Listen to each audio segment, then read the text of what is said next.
Run! Run, Zoran! Save me! No! Oh God, no, Zoran! Zoran, no! Oh God, Zoran! Oh.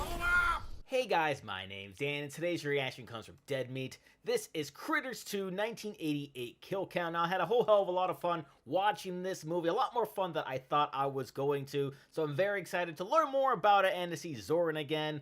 Zoran has absolutely been winning me over with these kill counts. Not that I don't love James, because I do, but Zoran is a lot of fun as well. But before we get into it, please do check out all of these links, then go on over and support Dead Meat if you haven't already. All those links will be down in the description. And lastly, the best way, the easiest way to support me is by going right below this video and clicking all those buttons down there. Guys, not only let you see future reactions that I do, but also helps my channel to grow. And without any further ado, let's go. Welcome to the Kill Count, where we tally up the victims in all our favorite horror movies. I'm Zoran Hungry Heifer Gavoyich, and today we continue following the bouncing critter balls with Critters 2, the main course, released in 1988. Critters 2 sees the return of Brad Brown, but without the rest of his family. After the first Crite attack, they moved out of Grover's Bend. Brad's returned 2 years later to visit his grandma for Easter, making Critters 2 one of the few and probably the best Easter set horror film. Much better than Beaster Day, Here Comes Peter Cottonhell. I mean, what the hell is going on? I have no Scott clue. Grimes reprises his role as Brad and is joined by a few other returning Critters actors, including Terrence Mann, Lynn Shay, and of course, Don Keith Hopper. I knew I was going to be in it, and I was cheap.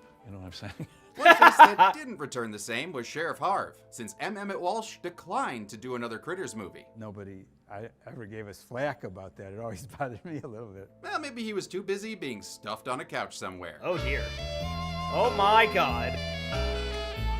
Most of the crew also returned, including producer Barry Opper, but one man who didn't was director Stephen Herrick, since he was off working on Bill and Ted's Excellent Adventure. Taking his place was Mick Garris in his directorial debut. And surprisingly, Critters 2 was also the first Mick Garris film on the kill count. The prog rock looking Garris is a genre mainstay who's written and or directed a whole bunch of horror films. His work includes a ton of adaptations of Stephen King works. And he also wrote the script for gateway horror drug Hocus Pocus. Nice. His anthology shows Masters of Horror and Fear Itself have seen him collaborate with dozens of legendary directors. And his podcast Postmortem provides countless in-depth interviews with horror icons past and present. Oh, Plus, that's fun. James interviewed him once for Meetup and vouches that Mick is just as lovely as his hair. Garris wanted a simple movie for his directorial debut, but Critters 2 was definitely not that. No, it was not at all. everything that's difficult about filmmaking. Locations, nights, makeup effects, Oh, all dear. these puppets, children,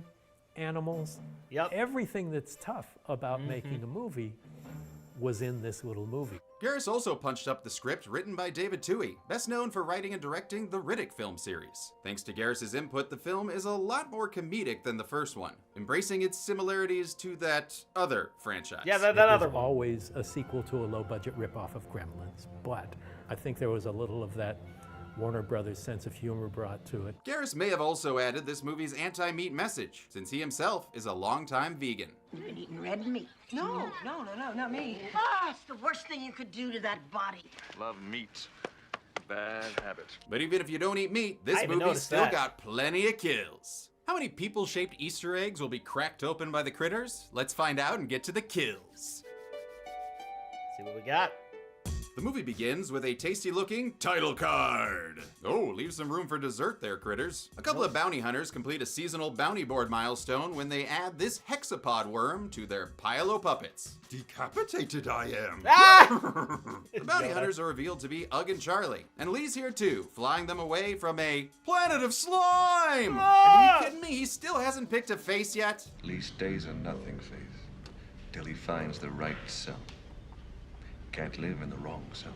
Wow, actually very gender progressive for the 80s. Well done. They receive a transmission from Warden Zanti, looking completely different from the first film, because now he's played by Mick Garris's wife, Cynthia. He wanted to be in that movie in the worst way, and he made sure it was the worst way possible for her. This claustrophobic woman had to spend over 8 hours completely covered in prosthetics, with Oh. her arms tied behind her. I mean, she Ah! couldn't even see through the eyes, and They didn't even create air holes for her to breathe That's through her terrible. nose and her mouth, which are both covered up.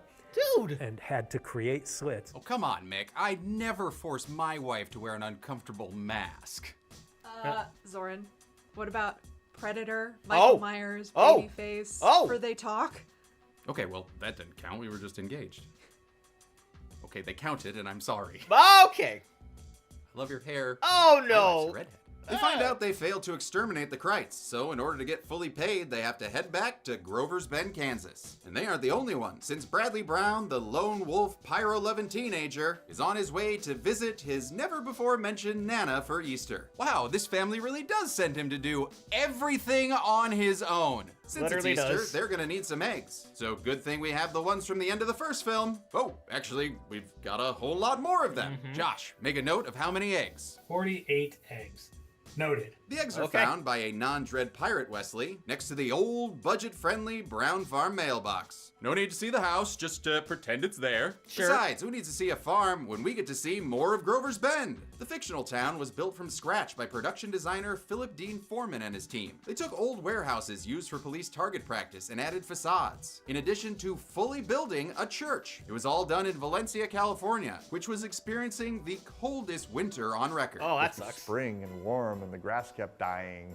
And so they'd go out and spray the grass green. It was so cold, in fact, that their end of filming gift was a pair of wool socks.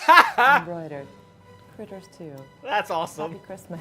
The returning Lynn Shay as Sal is now a reporter for the local newspaper, and she thinks she's got a big story when she sees Brad Brown coming round to the Bend. The head of the paper, Mr. Morgan, says for her to leave the boy alone. That boy's stories nearly tore this town apart. And I guess his parents' and sisters' accounts were ignored too? Cool.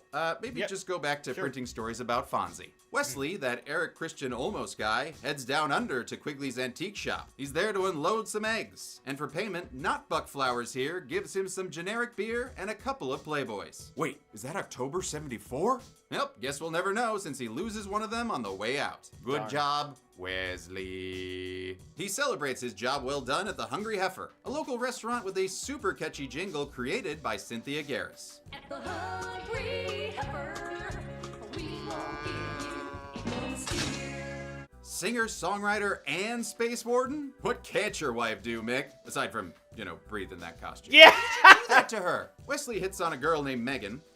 Like you do. Oh! But his advances are unwanted, so Brad intervenes with an interesting fighting stance. Palms up, with all the weight on the balls of his feet. Unsurprisingly, it doesn't work, and he winds up getting his stunt double thrown out of the restaurant in a fun one-take that then has Scott Grimes pop up into Megan's truck. While giving him a ride, Megan reminds Brad that they knew each other as kids. She tells him she's now a reporter for her dad's newspaper. Kind of like a Jimmy Olsen with breasts. Man, I love the interactions between Brad and Megan, even if actor Leanne Curtis didn't think the relationship was realistic. Serious journalists don't have crushes on ginger boys. I'm sorry, was that rude? Oh, wow. She takes him to his Nana's daycare/home, but Grandma's out. She's back over the river and through the woods buying some of those eggs for the church's Easter egg hunt. She haggles for half and awards her little helper Cindy with a bunny, but it's neither milk nor dark chocolate. Oh, it's better than chocolate, honey. It's carob. Carob? Boo! Boo! No, not the animal. Why'd you cut that in there, Bree? It's not as common nowadays, but carob was a chocolate substitute used during the natural foods movement in the 70s. The other eggs remain at Quigley's shop, where they're slowly roasted by an open fire until they hatch. Later, Quigley discovers they've eaten all his dog's food. And his dog! Why do I keep doing Hate movies that! with dog deaths? I He hate tries it! to get off the damn ground, Ugh. but the critter babies chew through his foot and the stool. It sends him to the floor and onto the count when he's eaten by these chestnuts. Nom, nom, nom, nom, nom, The baby critters were very small rod puppets with limited movement. And when it came to killing Quigley, they strung monofilament through his shirt and attached it to these bitey baby balls. And on cue, we pulled the string and they all went. That night, Brad looks through promotional materials from the first movie while Cindy, who happens to be Megan's little sister, stores her Easter egg and carob bunny by the heater. They usually taste better a little melty. That is if they weren't made of fucking carob! Yeah. Ah, Satan's raisin. The egg hatches, giving birth to a widow baby camera operator, who playfully tries to eat Faux Barrymore's hands and feet. But Dad's foot is the one you should be worried about, as Whoops. it turns this critter into Nickelodeon gack. Boy, your Easter candy's a real mess. Yeah. The next day is Easter, and these 30 Helens agree to hide some of those crit Easter eggs all around the churchyard. But the hunt can't begin until after the holiday sermon, which should give those eggs plenty of time to hatch. Yep, there we go. Joining the festivities is Grover's Bend's new sheriff, dressed as the Easter Bunny. Well, mostly dressed. Mostly. Great. The Easter Bunny with his Tehachapi hanging out. He's played by David Urson, previously seen on the kill count in Halloween 5. Sheriff Corwin hops along casually till he finds a hatched egg in a very fun shot. But the fun doesn't last when the critters exceed his suit-to-ball occupancy limit. He tries to get them out, but ends up somehow launching himself through the church window and then succumbing to his bite wounds. Hilariously tragic, but, you know, could have been worse. At least he got his fly out. I have no idea where the critters went, since the townsfolk chalk this death up to Some kind of farm accident. I'm sorry, what? Some kind of farm accident. What kind of farming machine rips out a man's stomach, seals him back in his clothes, and then tosses him through a window? I'm sorry, do you people spend your holidays with John Kramer? Oh, Could be. There he is! Megan convinces Brad to see the retired and recast Sheriff Harv, now played by Barry Corbin. Even though Harv saw the Krites in the first film, this new actor is less than eager to help. This town can kiss my ass! He then just drives off into an empty field, and moments later, the bounty hunters land in a miniature version of that field. Charlie finds Chekhov's Playboy, but before he can read it, for the articles, the non-Onawana counselors Ugg and Lee arrive, and Lee's told to transform. They use the nearest material for inspiration in a much less melty and much more booby transformation, which leads to a super silly joke I love when Lee replicates the staple in the centerfold. Kill Krites. This transformation effect was done by returning special effects artist R. Christopher Biggs. The bladder used to inflate the boobs broke on the day, so Biggs had to improvise, attaching a boom pole to a faux fun bag and manually pushing it out. Everybody loves that gag, and it's like, I always cringe because it's not the way it was supposed to have worked. Lee's centerfold form was played by Roxanne Kernahan, who wasn't officially a Playboy model, but she had done a photo shoot for Playboy that was never used, so that's what you see in the movie. Also, she had to film that nude scene in literally the coldest day in 100 years. Hey, just wanted to pop in to say that she's also in The Decline of Western Civilization Part 2. She's Oh. one of the chicks laying around in a bed next to Paul Stanley. Nice. That woman was awesome. Yes, she was. And actually, it was very tragic to learn that she passed away from a car accident in 1993 when she was only 32 years old. Rest in peace, Roxanne. Brad and Megan head back to town, where he gives more dumbass explanations for what happened to the sheriff. Well, it could have been a dog. Brad, you idiot. You know damn well it wasn't a dog, it was... Thank you, Lynn Shay, dressed like Seance Scam Lucy. And it looks like critters make her so mad, like furry flames on the side of her face, that it's up to Brad to once again go it alone. Dude, just learn to call for help. Oh, who are we gonna call? Critter Busters? Good point. I mean, if they're related to the Pinbusters, they ain't gonna do shit. He does a half-assed job by knocking once and then giving up. Nobody's home. Let's get out of here. How is that man standing up and opening doors? I don't know. Looks like he heard me as he collapses onto Brad. The critters then attack, sounding like Sonic the Hedgehog getting a boner. They fend off the ballsy blitzkrieg with Sal challenging one to a duel, while another inflates itself like a Peter Frampton pig on the tire. That doesn't go well when they drive off, as it's squished under the tire, leaving behind a critter cake with extra green syrup. They make it back to Grandma's house, where the octogenarian's been fighting off a fridge raider of her own. Nana, the critters are here. No shit, God damn, I love Nana. But not in, like, that way.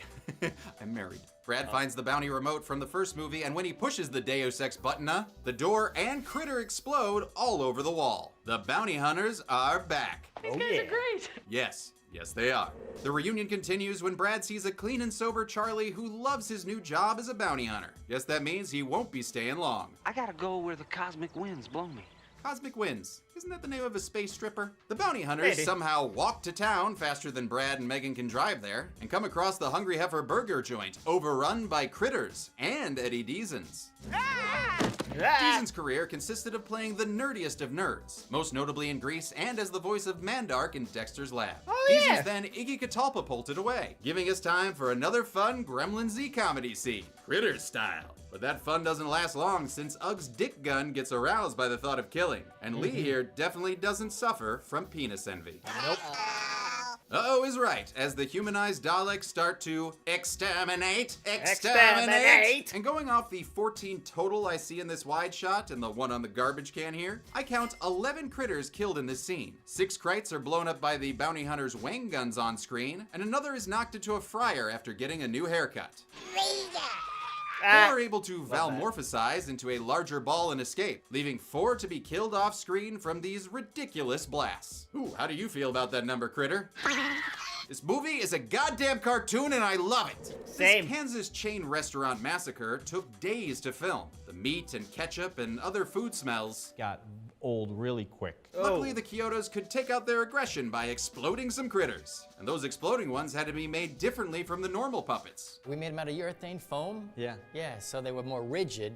So you would actually see pieces explode and break apart. Ooh, and what about all those pieces? We would get condoms and we'd put green slime in it and blood and stuff, and we'd load them up. Well, good to know they were practicing safe FX.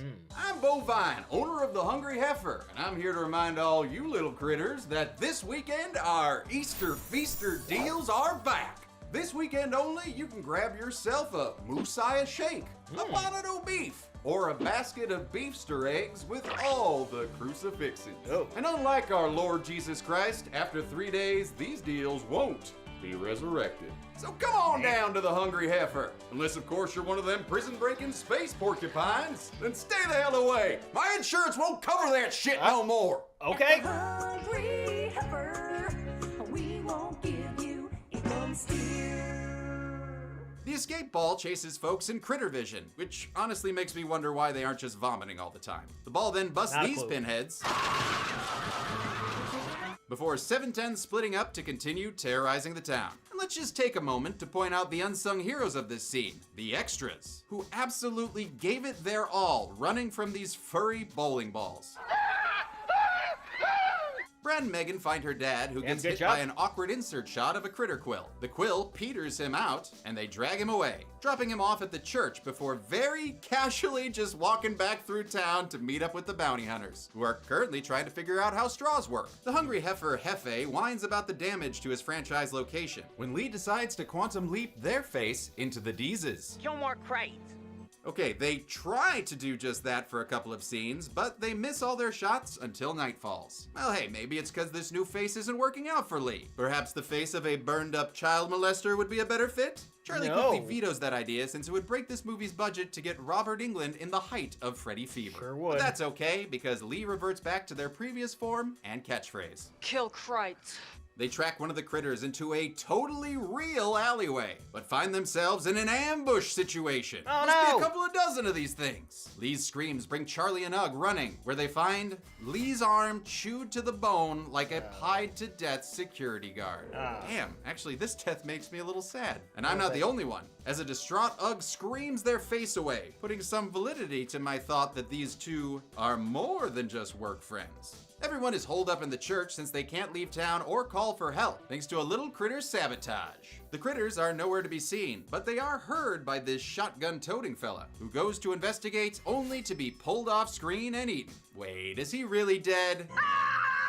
I guess so. Yep. Once again, Brad is on his own. So it's up to him to save Cindy as she jigsaws and zags her way across a field. Brad bats some critter balls away and then throws away his only weapon in order to hug Cindy. Oh, god damn it, Brad. And just as it looks like their critter crudité, a mysterious gunman shoots down 5 critters. But who in the name of Harry Crumb would have done such a thing? I'm back. Yeah. Well, the character is. You're still a different actor. Sure. The critters all attend CritCon 88, and Megan tries to help us with our count. There must be hundreds of them. Well, that's not specific enough. No. Josh?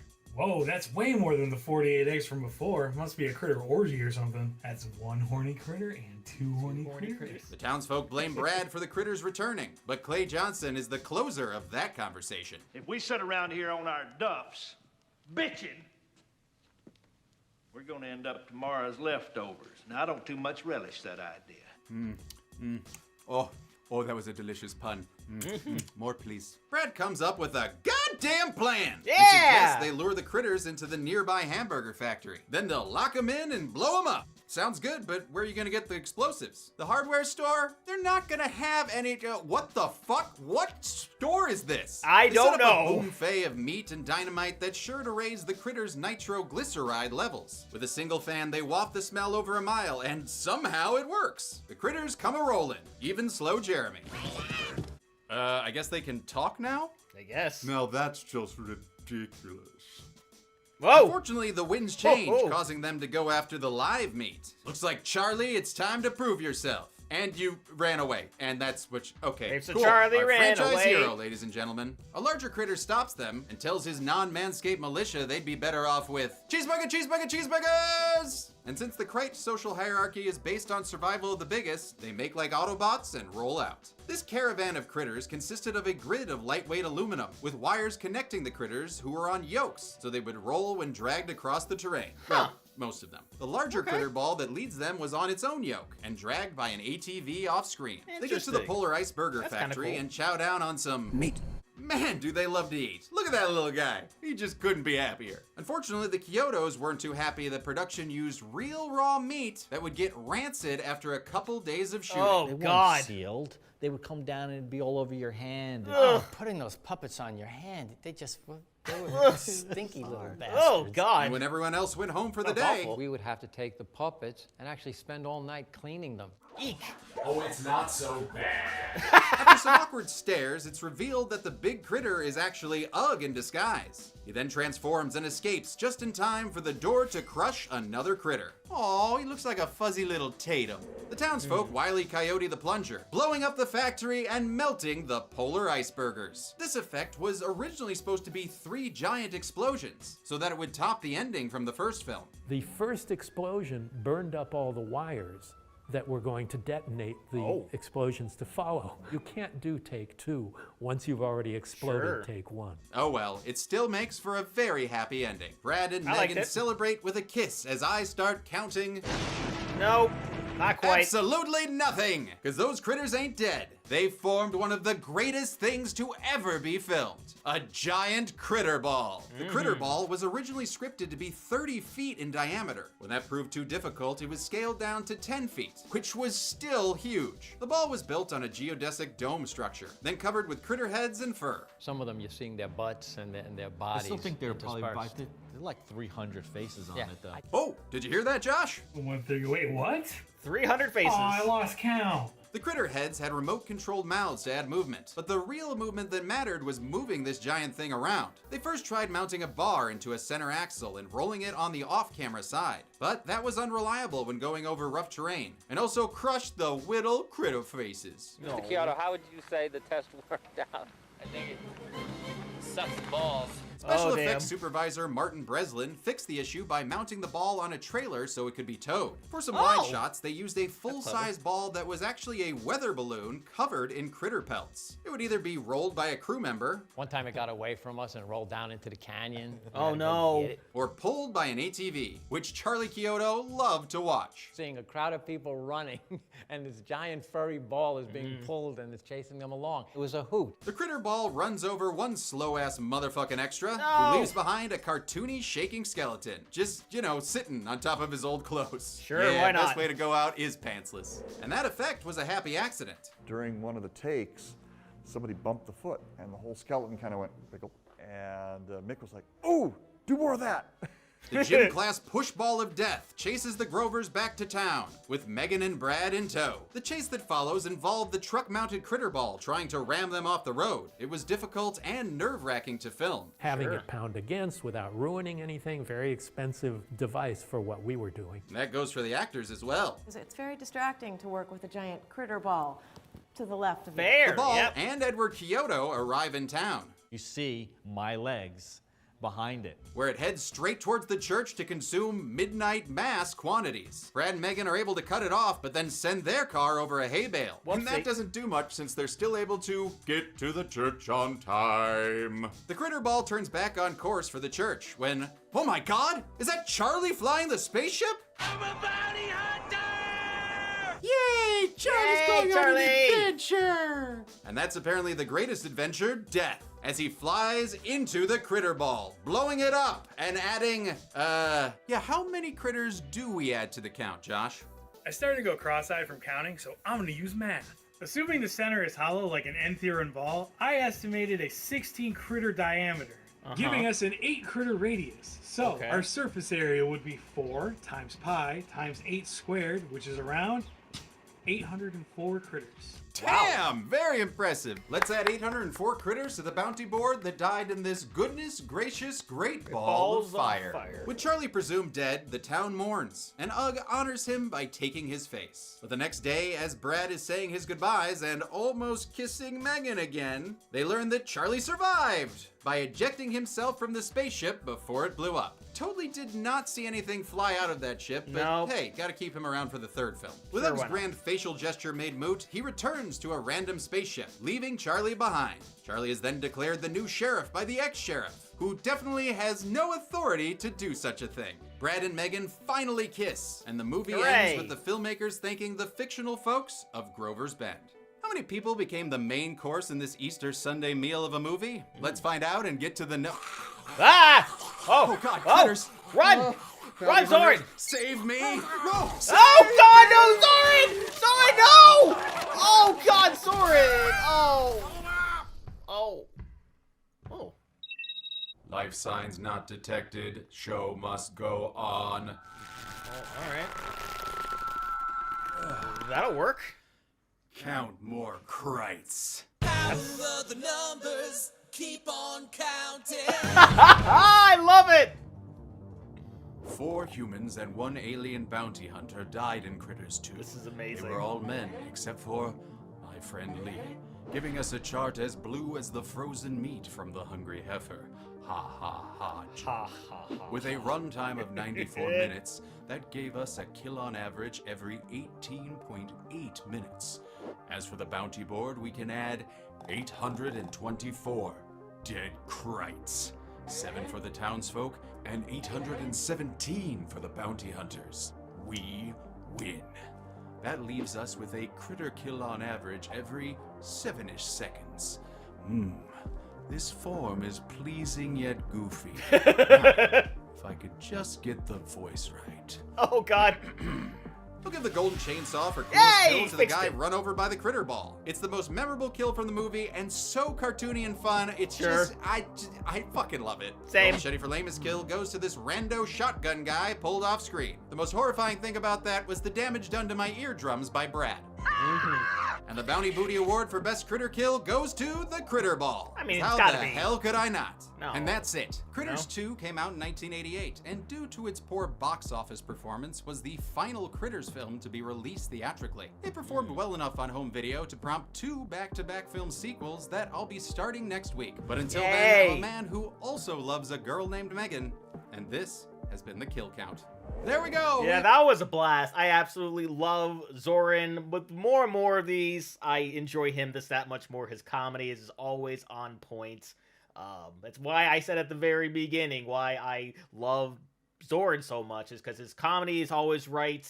All of the lines are delivered perfectly. Him acting in this part to become this guy was absolutely fantastic. The transition between everything looked really, really cool. I think he was really in his element in this one. This is probably my favorite one that he has done, even though he has done all the Tremors ones, but I do think that this is now by far my favorite. As far as which Critter movie is my favorite, I feel like this one is my favorite from the first 2, but I don't think it's better than the first one, but I did certainly enjoy the second one so much more. And that's gonna do it for me here. Comment down below, let me know what did you think about Critters 2. Please leave a like if you enjoyed. Please do check out all of these links before you go. And lastly, and most importantly, I want to give a huge shout out to all of my $5 and up supporters on Patreon: Luchador, Cruising, Wolver310, Jordan Bird, Kefster Kronage, Amber K, Ram and Bright, Chris Curtis, Sahand Abdullah Farouk, and Perry, and Larka. And I'll see you guys next time.